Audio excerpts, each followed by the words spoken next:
صادق عجب صادق بود. صادق هدایت را میگویم، نوشتهش چقدر آشناست.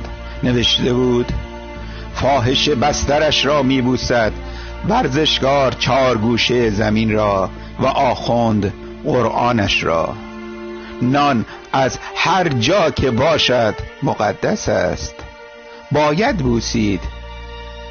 عده‌ای نماز اجاره‌ای میخوانند و روزه اجاره‌ای میگیرند برای امواتی که در حیاتشان وقت نداشتند خودشان انجام دهند، ولی پولی داشتند که بدهند به نمازخوانان و روزگیران حرفی تا برایشان انجام دهند. پدر پول بسوزد که در دستگاه خدا هم کار می کند. آن هم چه کاری؟ جانشین پرستش خدا. پول می دهند تا دیگران برایشان خدا را بپرستند و او به بهشت برود و ثواب نماز روزه آنها را ببرد. به راستی که عجب حماقتی است این مذهب. همه آزادی می‌خواهند بی آن که بدانند اسارت چیست. اسارت به میله‌های دور جسمت نیست، به حصارهای دور تفکرت است. جرم جهنمیان همخوابی با نامحرم و مشروب بود و پاداشت بهشتیان همخوابی با نامحرم و مشروب. آیندگان ما به سادگی ما میخندند. تو میفهمی؟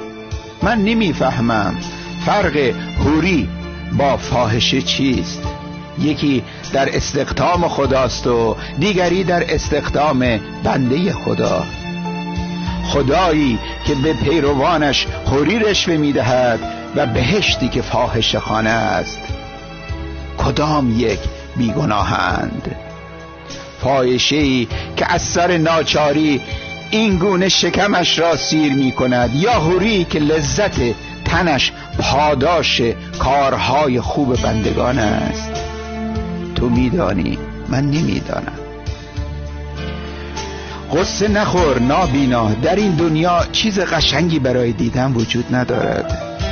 ما هم که میبینیم خودمان را به کوری زدیم.